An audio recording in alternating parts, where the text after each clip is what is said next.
அக்கா ஒர்க் இருந்தால் சொல்லுங்கள், கண்டிப்பாக சொல்கிறேன். மேரேஜ் ஆச்சா உங்களுக்கு அக்கா? இல்லை, நடக்காதில்ல. அப்புறம் மான்செஸ்டர் பக்கம் ஐயோ எனக்கே தெரிலப்பா. ராஜ்குமார் ராஜாமணி இல்லைங்க, இல்லையே. சினிமா ஷூட் இல்லை. என்னதான் சுகமோ நெஞ்சிலே, அதெல்லாம் நான் கண்டிப்பாக உங்களுக்கு பாட்டாவே நான் ரீலாகவே போடுறேன். அமிர்தா மித்தன் ஹாய். ஸ்வேதா, நான் ஆல்ரெடி இல்லைன்னு சொல்லிட்டேன், இது எதுக்கு திரும்ப திரும்ப கேட்டுக்கிட்டே இருக்கீங்கன்னு தெரியல. எப்போ அரசியலுக்கு வரீங்க? ஆல்ரெடி வாழ்க்கை அரசியலாக தான்டா இருக்கு. பாண்டியன் ஸ்டோர் சீரியலில் குளிரே என்ற கேரக்டர் நடிச்சுட்டு வரவங்க தான் விலாஷினி. இவங்க ரீசெண்டாக தன்னுடைய மகள் மீராவுடைய தந்தை ஆதவன் சொல்லியிருந்தாங்க. இந்நிலையில் தான் நடிகை விலாஷினிக்கும் ஆதவனுக்கும் இன்னும் திருமணமே ஆகலை என்ற தகவல் தான் இப்போ சோஷியல் மீடியாவில் பேசும் பொருளாக இருக்கு. அதோட திருமணமாகாம ஆதவனுடைய குழந்தைன்னு எந்த அடிப்படையில் சொல்றாங்கன்னு நெட்டிசன்ஸ் பலரும் கேள்வி எழுப்பிட்டு வராங்க. இந்த விஷயம் தான் இப்போ பேசும் பொருளா இருக்கு. மிமிக்ரி ஆர்டிஸ்டா இருக்கவர் தான் ஆதவன். இவர் பல நிகழ்ச்சிகளை தொகுத்து வழங்கியிருக்காரு. இதனாலேயே ஃபேன்ஸ் மத்தியில பிரபலமானாரு. இவருக்குன்னு தனி ஃபேன்ஸே இருக்காங்க.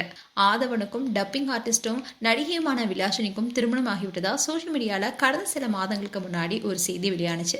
அதுக்கு காரணம் விலாஷினி அவங்க மகள் கூட சேர்ந்து ஆதவனுடன் ஜோடியா இருக்கிற போட்டோஸ் வெளியானது. இந்த போட்டோ மூலமா தான் விலாஷினி குழந்தையுடைய ஃபர்ஸ்ட் பர்த்டே என்ற தகவலே வெளியானுச்சு. இதை பார்த்த ஃபேன்ஸ் எல்லாருமே எப்போ கல்யாணமாச்சு உங்களுடைய குழந்தையானு கேள்வி எழுப்பினாங்க. இதுக்கு காரணம் ஆதவனுக்கு ஏற்கனவே திருமணமாகி கருத்து வேறுபாடு காரணமா பிரிஞ்சு வாழ்ந்துட்டு வராங்க. அதே மாதிரிதான் நடிகை விலாஷினியும் கணவரை பிரிந்து வாழ்ந்துட்டு வந்த நிலையில 2 பேரும் ரகசியமா திருமணம் செய்து கொண்டாங்களான்னு செய்தி பரவணுச்சு. இதுக்கு விலாஷினி அவங்களுடைய இன்ஸ்டாகிராம் பேஜ்ல லைவ்ல வந்திருந்தாங்க. அப்போ பல பேரும் உங்களுக்கு ஆதவனுடன் 2வது திருமணம் ஆயிடுச்சான்னு கேள்வி கேட்டிருந்தாங்க. அப்போ விலாஷினி என்ன சொன்னாங்கன்னா, எனக்கு 2வது திருமணம் ஆகலன்னு சொல்லி சர்ச்சைக்கு முற்றுப்புள்ளி வச்சாங்க. ஆனா இப்போ நடிகை விலாஷினி அவங்களுடைய இன்ஸ்டாகிராம் பேஜ்ல குழந்தையுடன் இருக்கிற வீடியோவை ஷேர் பண்ணி தன்னுடைய மகளுடைய பெயர் மீரா ஆதவன்னு பதிவிட்டிருக்காங்க. இதை பார்த்த ஃபேன்ஸ் எல்லாருமே ஆதவனுடன் 2வது திருமணம் தனக்கு ஆகலன்னு விளக்கம் கொடுத்திருந்தீங்க. ஆனா இப்போ குழந்தையுடைய பெயர் மீரா ஆதவன்னு வெளியிட்டு இருப்பது பலருக்குமே பல கேள்விகளை எழுப்பினுச்சு. எதுக்காக திருமணத்தையும் குழந்தையும் மறைக்கணும்னு கேள்வி கேட்டாங்க. அதே மாதிரி சிலர் அது அவங்களுடைய தனிப்பட்ட விஷயம்னு கருத்துக்களை போஸ்ட் பண்ணிட்டு வந்தாங்க.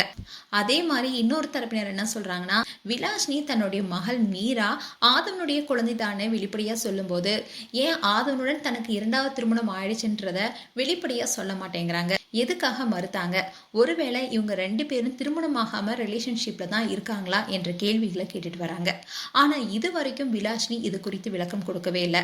இவங்க 2 பேருமே ரகசியமா திருமணம் செஞ்சுக்கிட்டாங்களா இல்ல 2 பேருமே இன்னமும் ரிலேஷன்ஷிப்ல தான் இருக்காங்களா என்ற கேள்வியும் கேட்டு வராங்க. மேலும் விலாஷினி அண்ட் ஆதவன் குறித்து உங்களுடைய கருத்துக்களை கமெண்ட் செக்ஷன் சொல்லுங்க. இது போன்ற வீடியோஸை பார்க்க நியூஸ் தமிழ் கிளிட்ஸ் சப்ஸ்கிரைப் பண்ணுங்க. மறக்காம நோட்டிபிகேஷன் பட்டனை கிளிக் பண்ணுங்க.